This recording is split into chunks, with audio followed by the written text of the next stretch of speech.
Hidup TV mempersembahkan Oase Rohani Katolik yang dibawakan oleh para imam Keuskupan Agung Jakarta. Selamat menyaksikan. Sahabat Oase Rohani Katolik yang dikasihi dan diberkati oleh Tuhan Yesus Kristus dimanapun Anda berada, salam damai. Senang sekali pada kesempatan hari ini kita kembali berjumpa bersama dalam acara Oase Rohani Katolik yang terkasih bersama dengan Romo Thomas Alfred Dino OFM Kapusin dan juga saya Immaculata Raufi. Halo Romo, apa kabar hari ini Romo? Luar biasa Mbak Raufi, Iya. Sungguh luar biasa dan senang sekali Amin. ada bersama Mbak Raufi dan juga seluruh sahabat Oase Rohani Katolik. Iya, kami juga senang melihat Romo dalam keadaan sehat ya Romo ya? Ya. Iya. Baik, sahabat Oase Rohani Katolik yang terkasih, sebelum kita mengawali perjumpaan ini, marilah kita membuka hati kita dan kita mau berdoa bersama yang akan dipimpin oleh Romo Alfred. Marilah kita berdoa dalam nama Bapa dan Putra dan Roh Kudus. Amin. Amin. Allah Bapa yang kekal dan kuasa Engkau henti-hentinya menyertai perjalanan kami, memanggil kami untuk menikmati, merasakan, dan mengalami sukacita yang kekal bersama hamba-Mu, Santo Andreas Rasul yang boleh kami rayakan pada hari ini. Semoga semangat Andreas Rasul yang bersedia mengikuti-Mu dan bersedia dengan setia mewartakan sabda kebenaran sehingga banyak orang diselamatkan. Semoga kami diberikan gerakan, kekuatan, dan bantuan supaya dalam seluruh perjalanan hidup kami senantiasa setia padamu dan setia juga dalam karya pewartaan, supaya semua orang dan bersama kami boleh menikmati keselamatan dan kebahagiaan demi Kristus Tuhan dan pengantara kami. Amin. Amin. Terima kasih Romo Alfred. Sahabat Oase Rohani Katolik yang terkasih, pada hari ini kita akan mendengarkan dua bacaan sesuai dengan kalender Gereja Katolik dan kemudian selama 1 jam ke muka kita akan merenungkannya bersama-sama dengan Romo Alfred. Seperti biasa saya akan membacakan bagi Anda semua bacaan yang pertama. Bacaan pertama diambil dari surat Rasul Paulus kepada jemaat di Roma bab 10 ayat 9 sampai dengan 18. Dan nanti bacaan Injilnya diambil dari Injil Yesus Kristus menurut Matius bab 4 ayat 18 sampai dengan 22. Bacaan yang pertama. Saudara-saudara, jika kamu mengaku dengan mulut bahwa Yesus adalah Tuhan dan percaya dalam hati bahwa Allah telah membangkitkan Dia dari antara orang mati, maka kamu akan diselamatkan. Karena dengan hati orang percaya dan dibenarkan, dan dengan mulut orang mengaku dan diselamatkan. Karena kitab suci berkata, barang siapa percaya kepada Dia, tidak akan dipermalukan. Sebab tidak ada perbedaan antara orang Yahudi dan orang Yunani. Karena Allah yang satu itu adalah Tuhan semua orang. Dan Dia kaya bagi semua orang yang berseru kepadanya. Sebab barang siapa berseru kepada nama Tuhan akan diselamatkan. Tetapi bagaimana mereka dapat berseru kepadanya jika mereka tidak percaya kepada Dia? Bagaimana mereka dapat percaya kepada Dia jika tidak mendengar tentang Dia? Bagaimana mereka mendengar tentang Dia jika tidak ada yang memberitakannya? Dan bagaimana mereka dapat memberitakannya jika tidak diutus? Seperti ada tertulis, betapa indahnya kedatangan mereka yang membawa kabar baik. Tetapi tidak semua orang telah menerima kabar baik itu.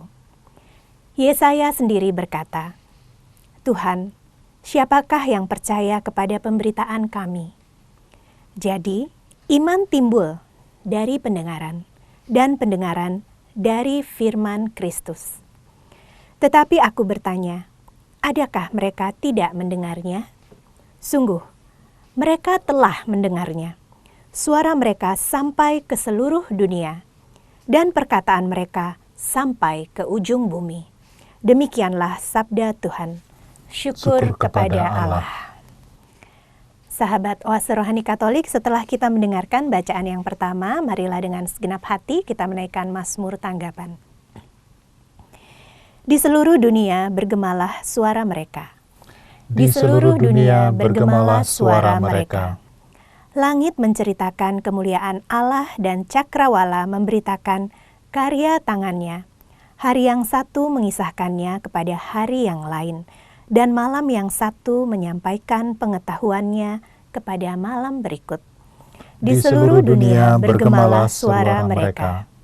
Meskipun tidak berbicara dan tidak memperdengarkan suara, namun di seluruh bumi bergaunglah gemanya, dan amanat mereka sampai ke ujung bumi. Di seluruh dunia bergemalah suara mereka. Sahabat Oase Rohani Katolik, setelah kita menaikkan Mazmur Tanggapan, marilah kita menyiapkan hati untuk mendengarkan bacaan Injil. Haleluya, haleluya, haleluya, haleluya, haleluya, haleluya. Mari ikutlah aku sabda Tuhan, dan kamu akan kujadikan penjala manusia. Haleluya, haleluya, haleluya. Tuhan sertamu. Dan sertamu juga. Inilah Injil Tuhan kita Yesus Kristus menurut Matius. Dimuliakanlah Tuhan. Pada suatu hari ketika Yesus sedang berjalan menyusuri Danau Galilea, ia melihat dua orang bersaudara, yaitu Simon yang disebut Petrus dan Andreas saudaranya. Mereka sedang menebarkan jala di danau, sebab mereka itu penjala ikan. Yesus berkata kepada mereka, "Mari, ikutlah aku, dan kamu akan kujadikan penjala manusia." Mereka pun segera meninggalkan jalannya lalu mengikuti Yesus. Setelah Yesus pergi dari sana, dilihatnya pula dua orang bersaudara, yaitu Yakobus anak Zebedeus dan Yohanes saudaranya bersama ayah mereka Zebedeus sedang membereskan jala di dalam perahu. Yesus memanggil mereka dan mereka segera meninggalkan perahu serta ayahnya lalu mengikuti dia. Demikianlah Injil Tuhan kita. Terpujilah Kristus. Terima kasih Romo Alfred untuk bacaan Injilnya. Romo, seperti biasa kita akan merenungkan bersama mulai dari bacaan yang pertama. Hikmat apa Romo yang dapat kita petik dari bacaan pertama tersebut? Saya kira dua bacaan hari ini, Ya. ini ingin mengajak kita untuk mendalami Andreas Rasul. Ya, hari ini pestanya ya Romo ya. Andreas Rasul. Ya. Andreas itu kan saudaranya Simon Petrus. Ya. Petrus yang dulunya Simon kemudian diganti menjadi Petrus. Jadi kita mau belajar spirit yang dibawa oleh Andreas Rasul pada hari ini. Kita mulai dari bacaan pertama. Rasul Paulus menuliskan suratnya kepada jemaat di Roma. Dia katakan, "Saudara-saudara, jika kamu mau mengaku dengan mulut bahwa Yesus adalah Tuhan dan percaya dalam hati bahwa Allah telah membangkitkan dia dari antara orang mati, maka kamu akan diselamatkan." Berarti kunci iman itu cuma satu. Percaya kepada Yesus yang telah mati dan dibangkitkan. Tapi percaya itu ada dua. Percaya itu diungkapkan dengan mulut dan juga di dalam hati. Nah, jadi dia lanjutkan tadi, karena dengan hati orang percaya dan dibenarkan, dan dengan mulut orang mengaku dan diselamatkan. Jadi kita mulai dari kepercayaan kepada Yesus.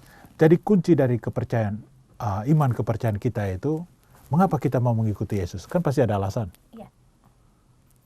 Saya mau mengikuti Yesus karena alasan yang paling benar, paling sahih, adalah karena Yesus itu mau mati demi saya, dan kini dia telah mengalahkan kematian dan kebangkitan. Jadi Amin. Ini puncak dari seluruh iman kita. Karena itu seharusnya perayaan Paskah itu jauh lebih mulia daripada Natal. Ya. Walaupun dalam konteks Indonesia, dalam konteks kemanusiaan, Paskah itu menjadi kurang. Ya. Karena momennya tidak pas dengan Tahun Baru. Jadi kalau Natal itu kan kita rasa agak lebih meriah karena memang terkait dengan perayaan-perayaan sebelumnya kan, sesudahnya. Iya.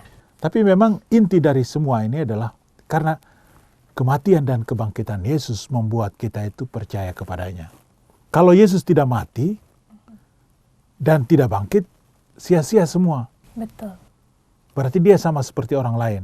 Iya. Dia menjadi berbeda karena dia mati demi orang lain dan bangkit. Dan itu kunci dari iman kepercayaan. Lalu Paulus meminta kita supaya ungkapan kepercayaan itu harus dinyatakan dalam hati. Dengan kepercayaan dalam hati orang dibenarkan,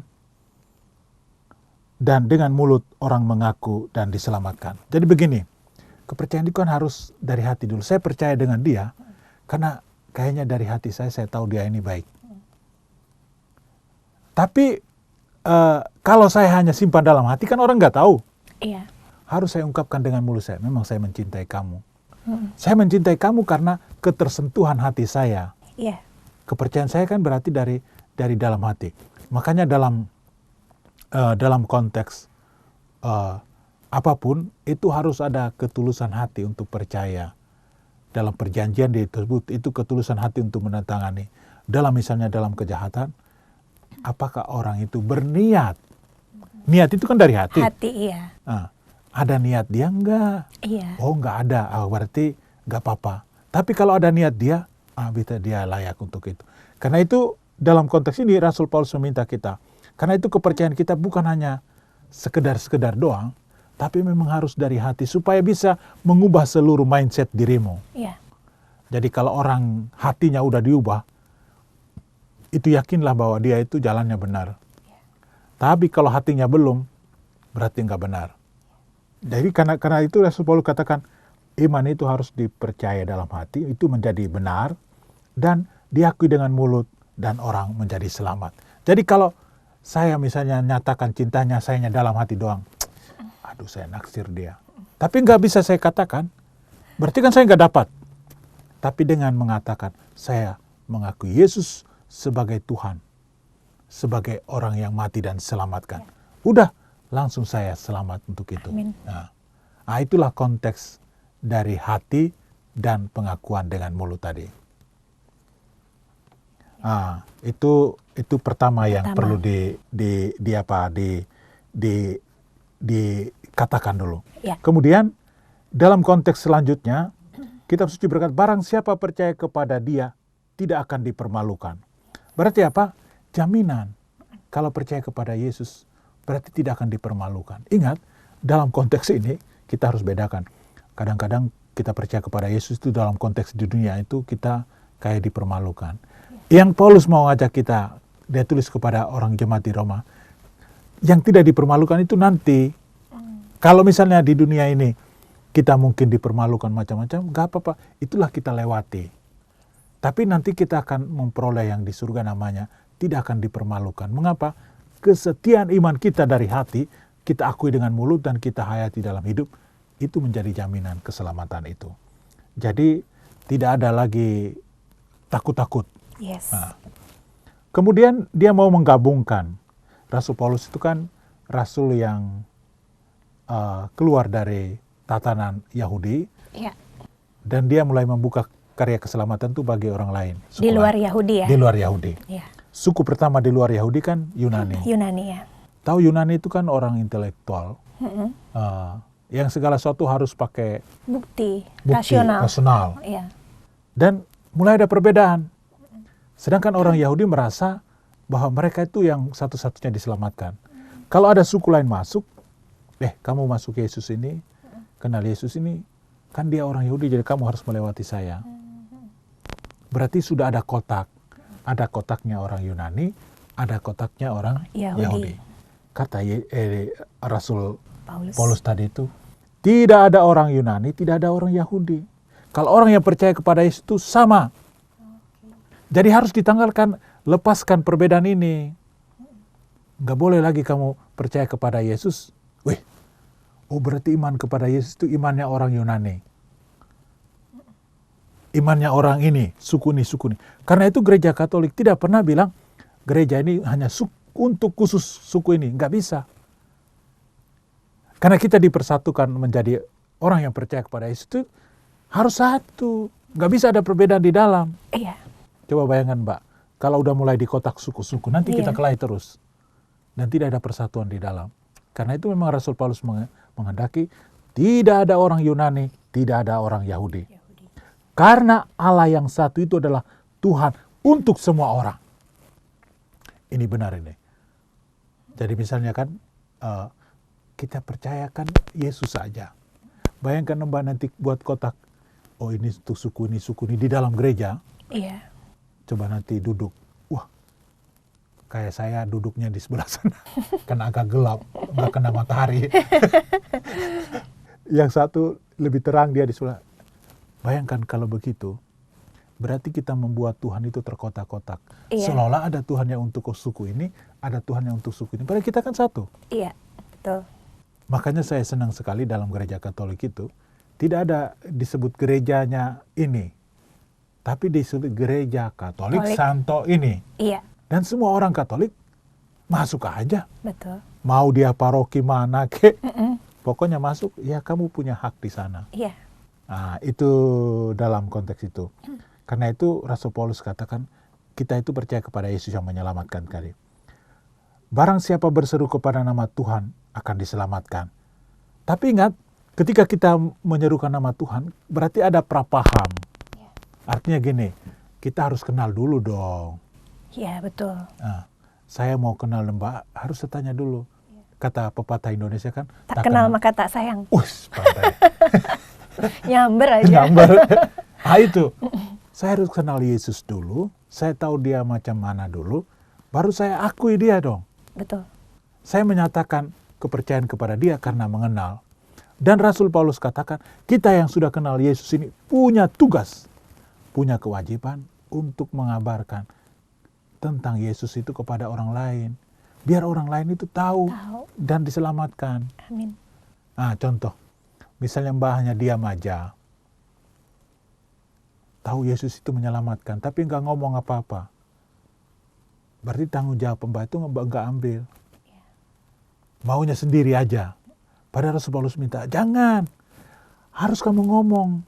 Bagaimana mungkin orang itu bisa percaya kepada Tuhan kalau kamu nggak ngomong apa-apa? Harus bicarakan, harus diomongin biar dia tahu, oh kalau ikut Yesus gini. Oh ini keuntungannya gini loh. Ada juga kerugian gini. Tapi saya lihat ada keuntungan lebih besar, ya udah saya ikut Yesus. Itu Rasul Paulus minta. Dan dalam konteks ini kita pesta, hari ini pesta Santo Andreas itu, kan dalam konteks itu. Dia dipanggil untuk mewartakan. Mewartakan dan membuat orang makin percaya. Saya kata Mbak, apakah sering mewartakan firman? Rajin ya, karena ini oase ini ya. Ini kan tugas dari oase bersyukur ya, bersyukur. walaupun ambil bagian tidak banyak, tapi yang penting tulus ya Romo ya. Jadi gini kan, ketika dengan adanya oase, ada orang yang mendengar, dia mulai tahu.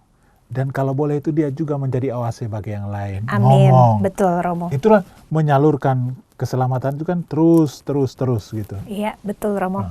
Romo, tadi dari penjelasan tadi, kan Romo mengatakan kalau kita ikut Tuhan, kita jangan takut kalau kita dipermalukan, ya Romo ya. Nah, pertanyaannya adalah, tadi juga Romo bilang mungkin ada kerugiannya. Nah, bagi mereka mungkin mikir, apa ya ruginya ikut Tuhan? Tapi kan kita nggak boleh takut, ya Romo ya. Kenyataannya Romo, bagaimana sih kerugian, maksudnya konsekuensi ikut Tuhan? Kan Tuhan sendiri bilang, ikut saya bukan berarti selalu mengalami jalan yang mulus, yang berbunga, pelangi, seperti itu ya Romo ya. Jadi gini, ketika kita ikut dengan Tuhan, itu kita lebih kuat. Ada kesulitan, tapi kita akan kuat untuk melewatinya. Dan ingat, ikut Tuhan itu selalu ada jalan keluar. Sesulit apapun, Amin. Pasti ada jalan keluar. Kenapa begini contoh? Sekarang saya dipersulit di pekerjaan ini karena saya percaya kepada Yesus. Tapi selalu ada aja jalan keluar. Jalan terbuka. Tapi ketika misalnya saya mengingkari dia, mungkin sepertinya kita mudah, tapi nanti kita akan mengalami kesulitan juga.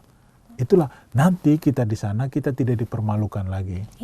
Kalau di dunia orang permalukan kita kan rasa malunya sementara, memangnya akan kekal tidak.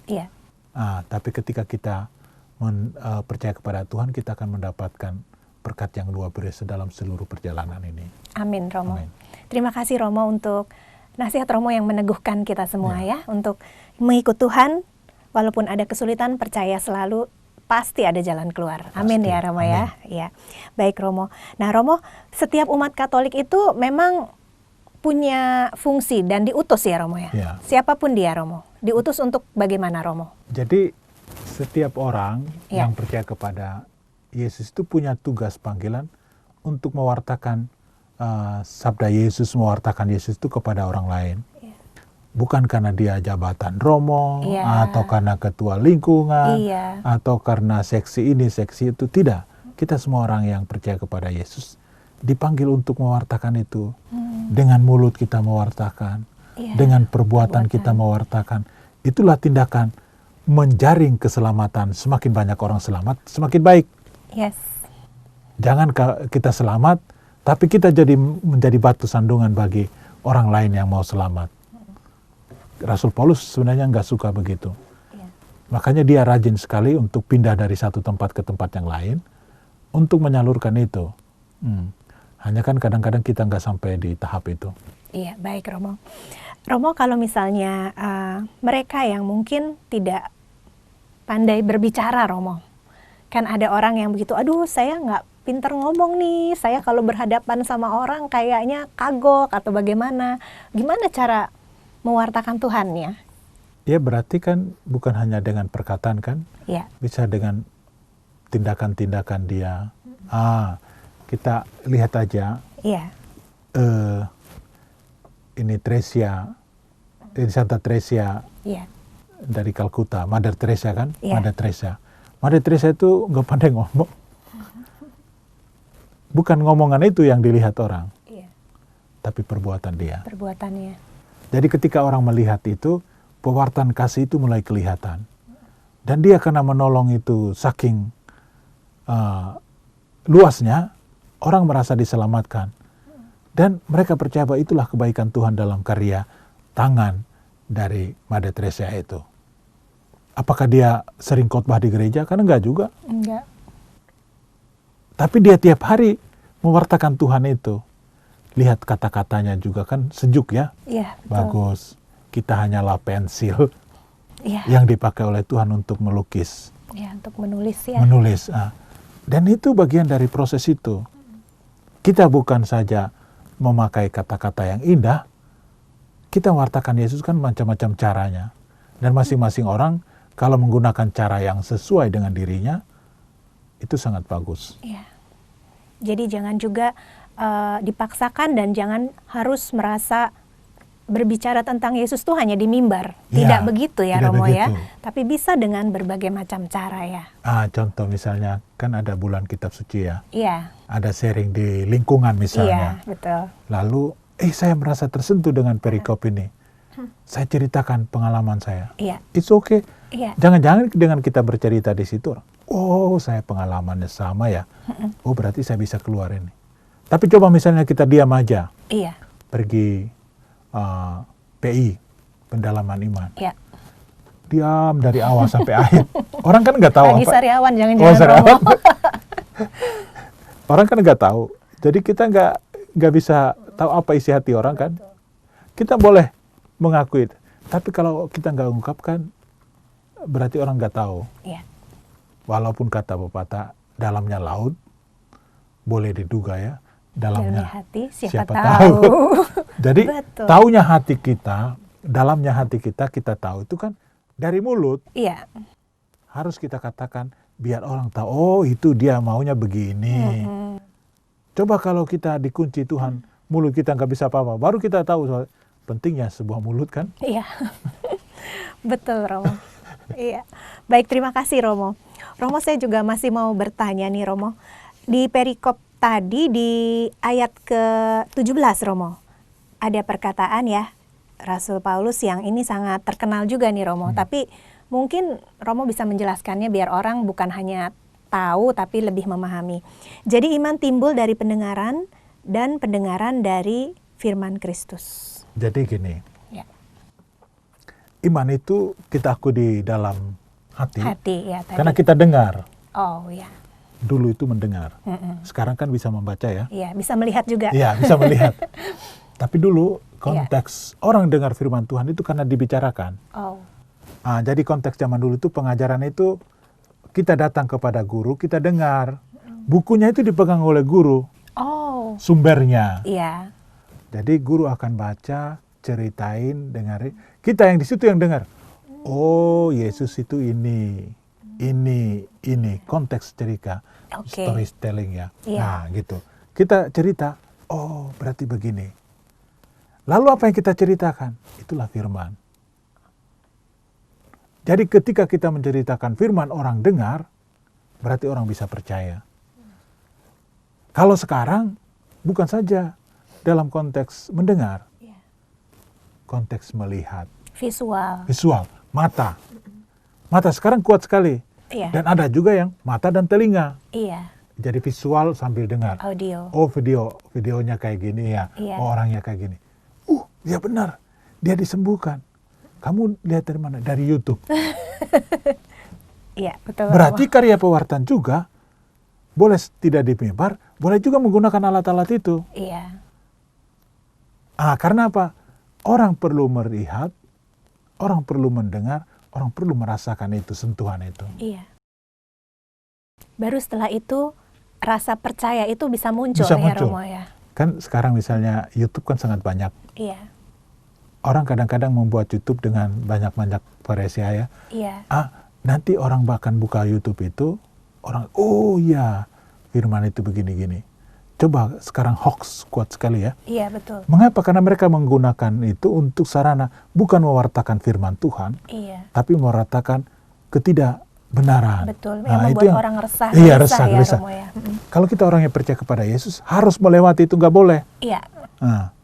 Yang kita wartakan adalah firman Tuhan. Amin. Supaya hati kita juga damai ya Romo ya, bukannya resah gelisah ya. Iya, baik. Terima kasih Romo. Sahabat Oase Rohani Katolik yang terkasih, jangan kemana-mana, tetap bersama dengan kami dalam acara Oase Rohani Katolik setelah yang satu ini. Hidup TV mempersembahkan Oase Rohani Katolik yang dibawakan oleh para imam Keuskupan Agung Jakarta. Selamat menyaksikan.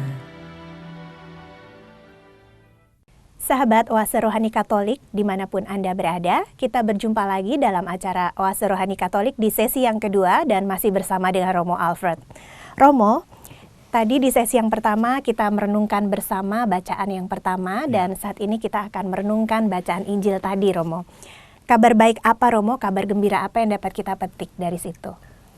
Dalam bacaan Injil, ini konteks yang kita pelajari sekarang itu, bagaimana Yesus memanggil para murid itu. Di dalamnya kan ada Andreas dan saudaranya Petrus, ada Yakobus dan saudaranya Yohanes. Jadi konteks itu situasi panggilan itu terjadi. Jadi rupanya Yesus itu memanggil orang dalam konteks situasinya masing-masing. Dalam pekerjaan-pekerjaannya masing-masing, dalam situasi kondisi keluarganya yang berbeda-beda. Yang kita pelajari hari ini, kebetulan mereka itu sama-sama nelayan. Dan Yesus hadir di pantai ketika mereka lagi kerja. Lagi asik kerja, baru pulang. Berarti dalam konteks ini kan pagi hari. Kan zaman dulu orang nangkap ikan itu perginya sore, pulangnya pagi. Pagi itu orang bisa pulang dengan ikan yang banyak, bisa tidak ada sama sekali. Baru Yesus hadir ketika pagi-pagi, ketika petani, nelayan itu baru pulang nangkap ikan. Dan Yesus memanggil Andreas dan Petrus, Yakobus dan Yohanes dalam konteks cerita itu. Jadi mereka lagi beresin jalanya. Berarti itu kan gini, kalau udah nangkap ikan, jala itu harus kembali bersih. Sehingga sore nanti pergi lagi, jala udah siap dipakai. Karena memang harus selalu siap. Kan gini, sebenarnya bukan jala ini, pukat. Jadi ketika kita tebarkan pukat itu kan nanti ada kotoran macam-macam, entah rumput, entah kan ada rumput laut. Iya, betul. Ada ini. Sekarang semua harus dibersihkan. Iya. Jadi apa yang ikan lengket apa semua itu semua harus dibersihkan. Biar enak nanti kalau kita pakai lagi itu sudah bersih. Kalau kita tebar lagi itu nggak ada masalah. Oh ya. Nah, dalam konteks itu Yesus hadir memanggil Andreas dan Petrus. Iya. Nah, ingat ketika bacaan pertama tadi itu kan disebut firman itu harus dikatakan. Iya. Harus diwartakan. Karena dengan mendengar orang menjadi percaya. Iya. Sekarang Yesus, kita mulai jelas ini. Iya. Gimana sih orang bisa ngikut Yesus? Iya. Yesus manggil, "Hei Andreas, Petrus, ikut saya dong." Ikut untuk apa? Jadi penjala manusia. Itu sebenarnya dalam konteks jadi pemuka, menangkap. Jadi kamu itu naik status dari ngubah statusmu yang hanya nangkap ikan doang. Sekarang ini statusmu naik menjadi menangkap orang. Nangkap orang untuk apa? Supaya selamat. Kan tadi menangkap ikan dalam konteks konsumsi keselamatan manusia. Tapi keselamatan secara jasmani. Iya. Sekarang statusnya dirubah. Kamu tidak melakukan itu lagi, kamu melakukan ini untuk apa? Supaya kamu bisa menyelamatkan orang. Berarti panggilan itu punya konteks yang berbeda-beda. Iya. Tuhan memanggil saya beda dengan Tuhan memanggil Mbak. Iya. Kan nggak sama. Iya. Mbak kan di kota, saya kan di kampung. Tapi sekarang kita sama-sama di studio. Oh iya. Jadi sangat jauh berbeda. Jadi ketika itu kalau mau combine kan memang nggak bisa. Jadi Yesus itu caranya memang unik-unik ini. Iya. Dan ingat panggilan juga bisa ini mencakup keluarga, satu keluarga. Iya. Ingat dua bersaudara, saudara kandung, Petrus dan Andreas, Yakobus dan Yohanes. Dalam konteks zaman sekarang juga panggilan juga, bisa saudara kandung, bisa dua orang jadi romo. Atau ada yang romo, ada yang suster. Betul. Dan ada keluarga saya itu dua anaknya, satu romo, satu suster. Tapi keluarganya bahagia juga. Iya, amin. Amin. Jadi inilah dalam konteks keterpanggilan ini. Yesus mau bukan hanya dia sendiri, tapi juga banyak orang selamat karena pewartaan.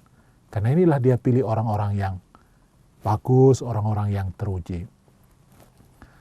Pertanyaan, dia memilih itu kan pertama itu nelayan. Iya. Dalam konteks berikut baru ada yang pemungut cukai masuk macam-macam. Tapi dia memilih nelayan. Betul. Nelayan Kenapa itu, tuh Romo? Nelayan itu adalah orang yang punya karakter tahan banting. Tidak putus asa. Tidak mau menyerah oleh tantangan-tantangan alam. Karena gini Mbak, di laut atau di danau itu cuaca itu tidak pernah pasti. Bisa hujan, bisa badai, bisa macam-macam terjadi. Dan seorang nelayan harus siap dengan itu. Contoh, tiba-tiba hujan, mau kemana berteduh? Nggak ada pohon. Nggak ada rumah untuk penampung. Karena waktu itu memang terbuka. Berarti orang yang itu orang harus tahan banting. Orang yang fight-nya itu kuat sekali. Kalau yang lemah, nggak bisa masuk ke menjadi nelayan. Karena secara fisik dia nggak bisa. Dan Yesus memilih orang itu untuk meneruskan karya keselamatan, mewartakan karya. Yesus yakin orang-orang yang demikian itulah yang bisa. Karena untuk menjadi pewarta itu kan tantangannya besar. Iya. Orang yang hanya setengah-setengah, pasti akan banyak kesulitan dalam hidup. Kalau dia kesulitan, dia akan menyerah, mudah menyerah. Padahal Yesus bilang, gak bisa menyerah.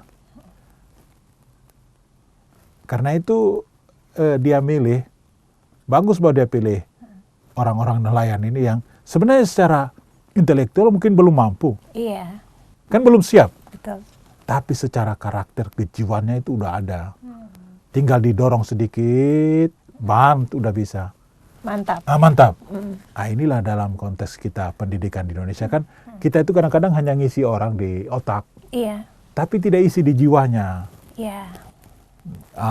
Jadi orang itu kalau otaknya terisi, tapi jiwanya, hatinya lemah, dia nggak bisa. Pasti kesulitan macam-macam, dia cepat nangis dan minta pulang. Kan kata Yesus itu banyak dipanggil, sedikit yang dipilih, Mbak. Iya, betul. Panggilnya sih banyak, mau datang. Iya. Dengar sih dengar. Tapi untuk sampai keterpilihan itu ada seleksi yang luar biasa sulit. Iya.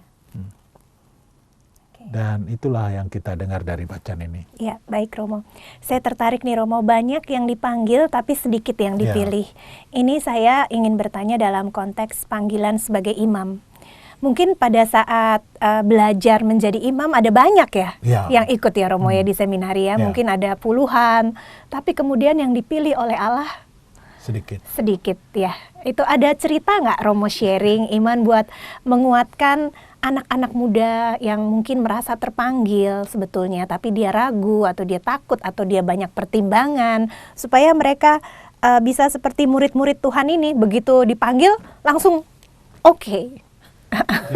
Saya kebetulan berasal dari Flores. Iya. Seminari menengah saya itu Hokeng. Hokeng itu di Larantuka. Oh, Larantuka ya. Iya. Kami dulu lamarnya banyak sekali. Iya. Tapi yang diterima itu kan 100 orang. Oh. Yang hanya 100 ya? Jadi lebih sedikit dari universitas ya Romo. Universitas ribuan. Jadi satu angkatan itu hanya 100. Oh, satu angkatan. Satu angkatan 100. Tapi sejak awal masuk, rupanya 2 orang sudah tidak masuk. Berarti 98. 98. Tapi sampai 4 tahun di situ sekolah, yang bisa tamat itu 54 orang. Oh. Berarti kan hampir 50% out. Out, betul-betul. Yang sekarang pertanyaan, jadi romonya berapa sih? Dari 54 ini? Dari 54 ini, kalau tidak salah, jadi romo sekarang itu tidak lebih dari 20. Kayaknya 10 atau belasan sedikit. Saya tidak tahu datanya, tapi tidak lebih. Ya, mungkin saya lupa, tapi 9 sampai 11 kayaknya. Ampun, ya sedikit ya sedikit Romo sekali. Ya. Iya. Berarti dalam konteks ini, orang yang bisa melewati itu kan, dia mengalami banyak tahap ya. Iya. Dan kalau merasa tidak bisa ya pasti mundur. Betul. Atau dilihat tidak bisa oleh pimpinan, pasti mundur. Kan dipanggil.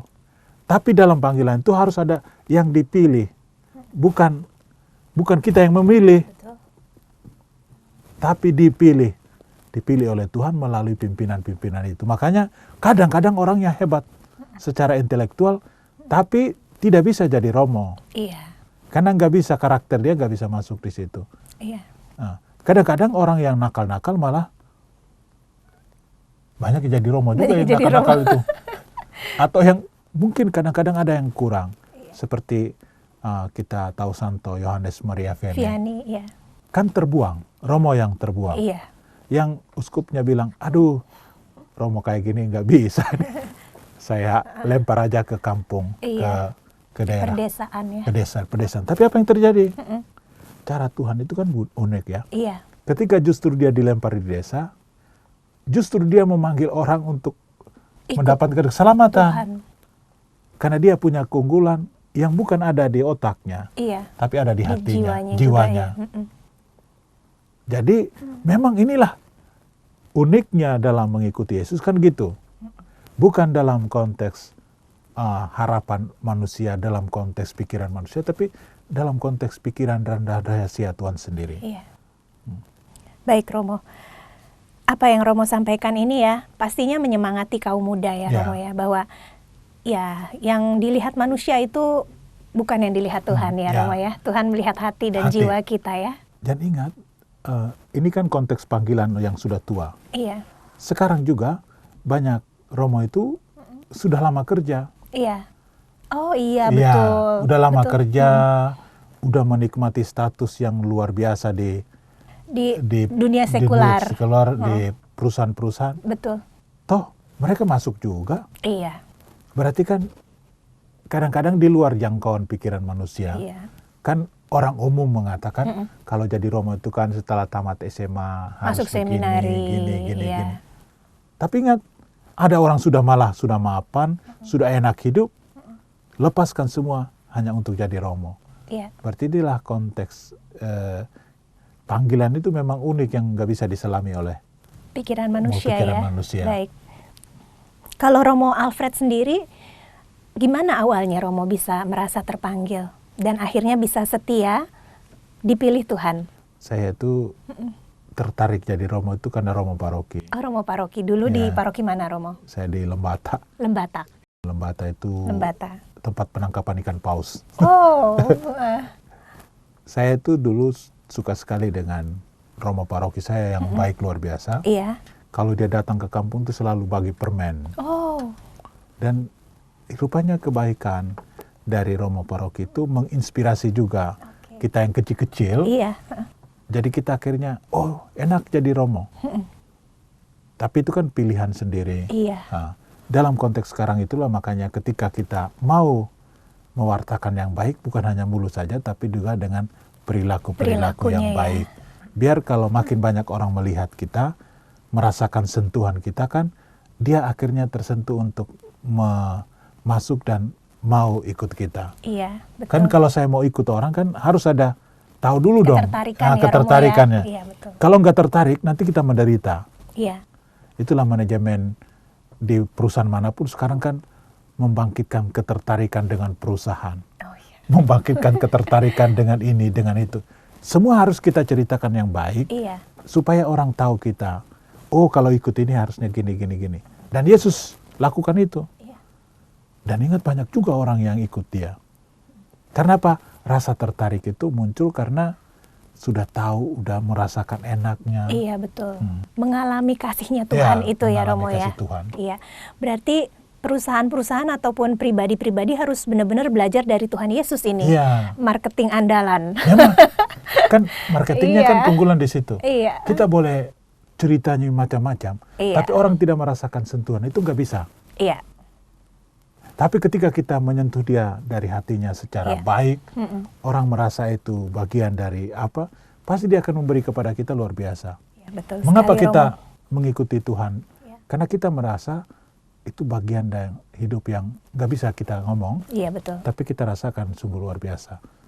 Betul. Karena kita mengalami sendiri perjumpaan pribadi dengan Tuhan ya, Iya. Romo ya. Ini kan kata Petrus kepada Yesus. Yesus, Iya. kami udah tinggalkan segala-galanya nih, Iya. keluarga, harta. Apa yang kami dapat ini? Iya. Oh, kamu akan dapat sekian kali lipat. 100 kali lipat kalau nggak 100 kali salah. lipat. Oh, mau ini dapat orang tua, mau dapat harta, mau dapat ini, mau dapat itu. Keunggulan jadi Romo kan gitu. Iya, betul. Coba kalau nggak jadi Romo, makan sendiri kan. Dan Tapi saudara-saudarinya Sendiri, itu aja. itu aja. Kalau jadi Romo, kemana-mana, Romo makan yuk, gratis. Iya. Dalam konteks manusiawi, Iya. itu kita dapat penuh. Betul.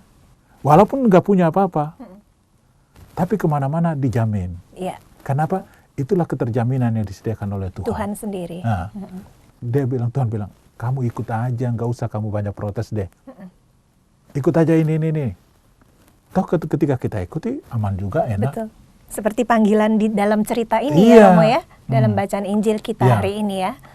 Dan saya rasa itu bagian yang sungguh luar biasa. Saya juga alami sendiri. Jadi Romo enak. Sesudah kuliah tamat Romo, udah jadi Romo, disuruh belajar lagi. Iya. Nah, belajar lagi, kita belajar dengan nyaman, enak. Iya. Kita bisa dapatkan fasilitas yang luar biasa. Mengapa? Karena kita memberi, maka Tuhan memberi kita itu jauh lebih besar. Amin. Ya. Tapi dalam konteks ini kadang-kadang kan kita bilang, wah Romo enak, nggak ada punya ini, punya itu, nggak mikir apa-apa. Mikir juga. Iya. Tapi mengapa? Karena kita selalu serahkan kepada Tuhan dan Tuhan memberi kita itu jauh lebih besar. Iya. Baik. Amin. Terima kasih Romo. Jadi kaum muda ya Romo ya, yang mungkin punya niat atau merasa terpanggil ya jangan ragu-ragu ya Romo ya. Jangan ragu-ragu. Mm-mm. Kan gini, ada ketakutan juga. Jangan-jangan jadi Romo ini nanti ini itu. Saya jadi Romo. Ada rasa takut juga nggak Romo awalnya? Di samping awalnya kan ketertarikan dengan Romo Takut paroki. juga. Takut juga. Karena gini, ketika kita top itu artinya tak orientasi pastoral. Iya. kita tinggal di paroki 1 tahun. Iya. Itu kayak kalau di kuliah KKN. KKN, oke. Di Mapram gitu maksudnya. Mapram, ya. Jadi di situ kita alami hidup sebagai bagian dari pelayanan kita nanti kalau jadi romo. Oh, oke. Kita akan alami begitu.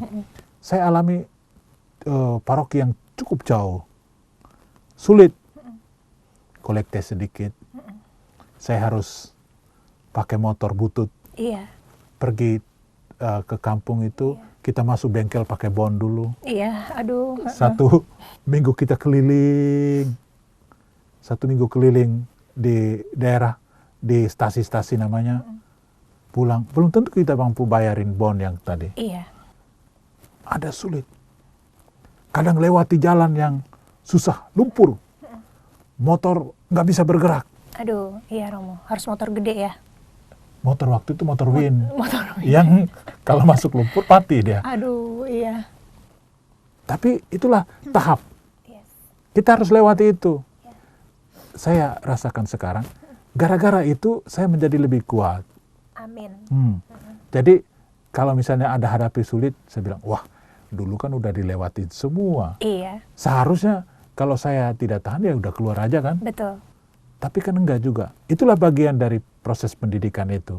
Yesus menyiapkan kita itu dalam tahap-tahap itu. Kamu dapat ini, tapi kamu lewat ini dulu. Iya. Ini. Karena semua harus disiapkan, baru bisa kita terima penuh. Nah itu rahasia dari panggilan Tuhan itu. Panggilan Tuhan ya, amin. Karena itu Tuhan pilih yang tahan banting ya Romo ya.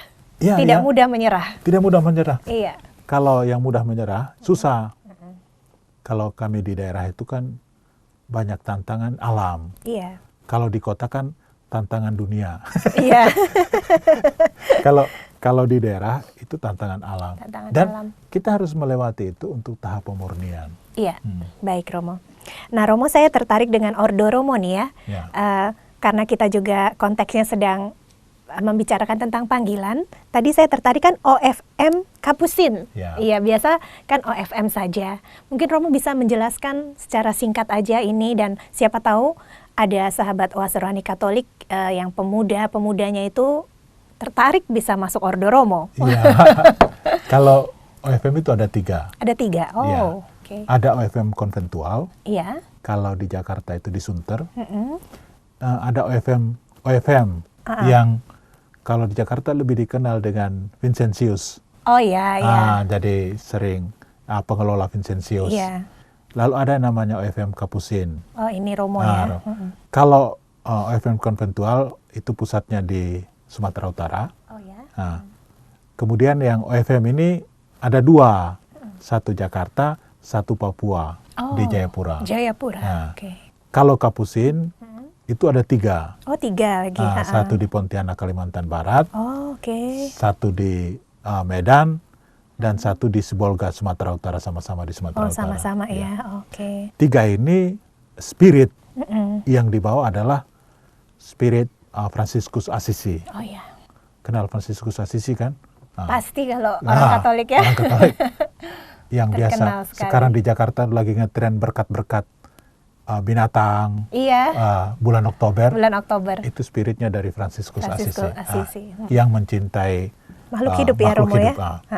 Kalau kami Kapusin berkarya sekarang itu di Kalimantan rata-rata Oh iya, di dan Kalimantan. Sumatera. Sumatera. Ya. Oh, baik. Kalau saya kebetulan dari Kalimantan Barat. Kalimantan Ya. Barat. Baik, Romo. Jadi Romo waktu dulu yang di pedalaman itu di pedalaman mana, Romo? Di pedalaman Kalimantan Barat. Kalimantan Barat ya. Baik. Ya, Romo, Lumayan, terima kasih. bagus kok, seru. Seru ya. Tuh, seru tuh. Baik, mudah-mudahan aja Roh Kudus mencurahkan rahmat, banyak pemuda-pemuda terpanggil ya Romo ya, sebagai imam. Iya. Banyak orang kan nggak tahu indahnya. Iya. Mungkin ada ketakutan-ketakutan Iya. dalam penyertaan itu, tapi itulah pengalaman iman. Kan hidup kita dalam pekerjaan-pekerjaan apapun pasti selalu ada tantangan. Betul. Orang yang berani mengambil tantangan itu kan bisa, dia akan masuk di pekerjaan itu. Betul. Tapi memang perlu dilatih dalam proses perjalanan, baik di tengah keluarga maupun di kuliah macam-macam, itu perlu ada pelatihan-pelatihan untuk Iya. orang yang bisa tahan banting. Tahan itu. banting yang karakternya Ya, teruji ya teruji. Romo ya. Baik, terima kasih Romo. Romo, panggilan-panggilan dari Tuhan itu kan pasti untuk mendatangkan keselamatan Ya. ya Romo ya. Nah menurut Romo kalau panggilan hidup kan ada yang tidak menjadi imam, tidak berkeluarga tapi selibat. Ya. Nah itu bagaimana menurut Romo? Jadi Mm-mm. zaman dulu Mm-mm. kita lihat sejarahnya itu ada tiga strata. Oh ya, Ada imam, ya, ada bruda dan suster, dan ada awam. oke, Bruda dan suster itu dalam konteks juga awam, Iya. karena tidak tertabis. iya, Tapi mereka mengkhususkan diri juga dalam karya pewartaan keselamatan itu. Lalu awam dalam konteks hidup berkeluarga. iya, Nah, dalam hidup belakang ini kalau kita di Jakarta itu ada juga orang yang sungguh-sungguh membaktikan hidupnya. iya, Untuk apa? Bisa jadi dalam periode ke depan mungkin ada gerakan-gerakan itu akan terus ada. Iya. Karena dalam gereja itu gerakan-gerakan itu selalu ada. selalu ada. Oke. Selalu ada. Contoh yang Fransiskan, keluarga Iya. Fransiskan, yang Fransiskus Asis itu kan gerakan awam. Iya, oh, Gerakan awam yang kemudian ingin membaktikan hidupnya sungguh-sungguh kepada Tuhan. Dan itu menginspirasi perbaikan gereja. iya, Karena itu dalam konteks itu. Jadi saya kira nanti dalam ke depan ini pasti ada orang-orang yang luar biasa yang mau terlibat dalam konteks ini, iya, karya pewartaan ini. Kita kan nggak tahu nih, karena sekarang gerakan awam di Indonesia cukup luar biasa. Mengapa? Karena para romo sendiri tidak bisa menjangkau banyak hal. iya, Karena pertumbuhan umatnya pesat ya. cukup besar, sedangkan pertambahan panggilan kan sedikit. Iya, Jadi banyak hal juga ditangani oleh awam-awam Awam-awam yang ya. luar biasa. iya. Dan memang gereja Katolik ini semakin semarak ya Romo ya dengan Ya. berbagai kegiatan seperti kursus evangelisasi pribadi Ya. yang ada banyak seminar-seminarnya dan ada devosi-devosi juga ya Romo ya. Sehingga orang awam itu juga bisa punya apa tuh Romo, Punya bekal bekal, iman dan karakter yang baik Ya. ya. Bisa membantuin Romo gitu ya. Ya. Baik-baik Romo, terima kasih. Romo, tanpa terasa waktu terus berlalu Romo Alfred. Ya. Dan kini saatnya kita undur diri dari tengah ruang dengar sahabat Oase Rohani Katolik. Sebelumnya kita akan berdoa dulu dipimpin oleh Romo dan kami juga mohon berkat Tuhan melalui Romo. Marilah kita berdoa. Allah yang kekal dan kuasa tanti-hentinya, Engkau memanggil secara khusus sanak saudara kami untuk terlibat dalam karya pewartaan yang mampu menjadi saluran keselamatan. Semoga Engkau memberkati dan melindungi sanak saudara kami yang menyediakan hati, menyediakan hidup, menyediakan tenaganya bagi karya pewartaan. Berkatilah dan lindungilah mereka. Semoga dalam setiap perjalanan mereka mendapatkan kekuatan dan bantuan, dan jauhkanlah daripada mereka segala mara bahaya. Lindungilah dan berkatilah sanak saudara kami yang di tengah keluarga, di tengah pekerjaan mereka juga ingin tetap setia dalam karya pewartaan. Semoga Engkau menyertai dan melindungi mereka, memberikan yang terbaik, supaya dalam karya pewartaan di tengah keluarga, di tengah pekerjaan mereka sungguh merasakan kasih-Mu yang menyelamatkan. Berkati dan lindungilah ya Tuhan, sahabat-sahabat Oase Rohani Katolik, semoga dimanapun mereka berada, senantiasa Engkau naungi mereka dengan tangan kasih-Mu, supaya mereka memperoleh keselamatan, kebahagiaan dan sukacita yang sejati. Hadilah dan berkatilah kami semua, semoga kasih dan rahmat-Mu tinggal dalam hidup kami, demi Kristus Tuhan dan pengantara kami. Amin. Tuhan sertamu Dan sertamu juga. Semoga kita sekalian, keluarga kita, semua orang yang kita kasih dan doakan, gereja kita yang tercinta, dan negara kita senantiasa diberkati oleh Allah Bapa yang Maha Kuasa, Bapa dan Putra dan Roh Kudus. Amin. Sahabat Oase Rohani Katolik yang terkasih, selamat melanjutkan aktivitas Anda pada hari ini. Selalu gembira dan tetap semangat. Kita Bhinneka, Kita Indonesia. Demikianlah Oase Rohani Katolik yang dibawakan oleh para imam Keuskupan Agung Jakarta. Tuhan memberkati.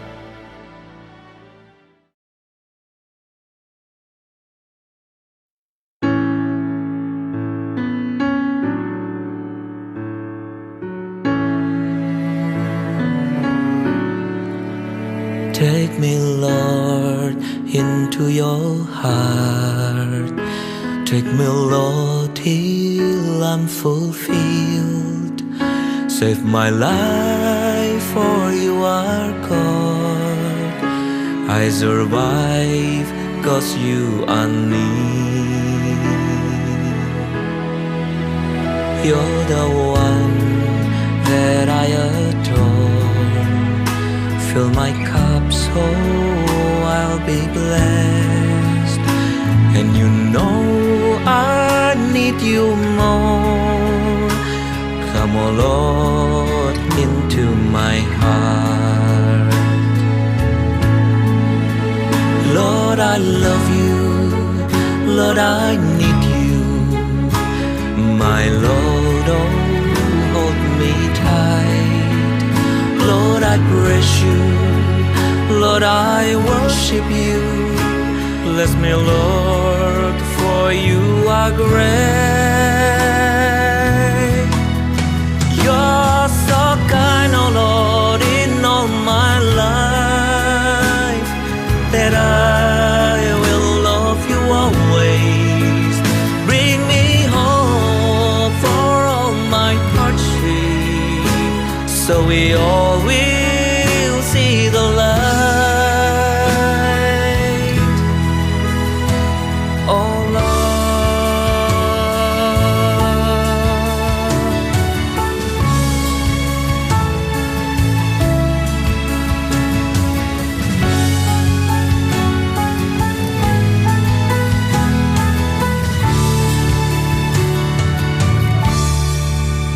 For you know that I love you with all my heart and mind. Fill me, Lord, with all your blessings, so I know that you are near. Lord, I love you. Lord, I need you. My Lord, oh, hold me tight. Lord, I praise you. Lord, I worship you. Bless me, Lord, for you are great. You're so kind, oh Lord, in all my life, that I will love you always. Bring me hope for all my hardship, so we all will see the light. You're so kind, oh Lord, in all my life, that I will love you always. Bring me hope into my troubles, so we all will see the light. Oh Lord.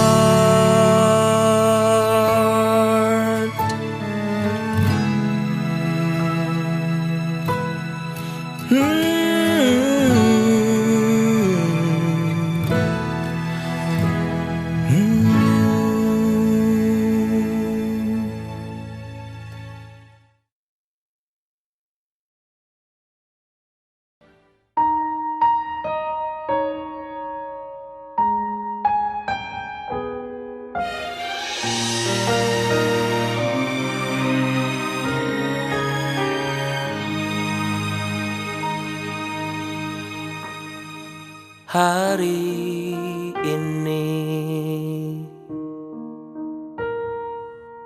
ku berjanji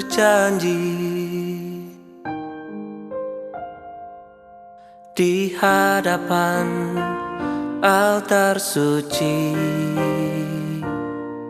janji sehidup semati, melindungi cinta dalam untung lara, kasihku setia. Janji untuk setia adalah berkat Tuhan aku mengasihimu dengan apa adanya. Jalan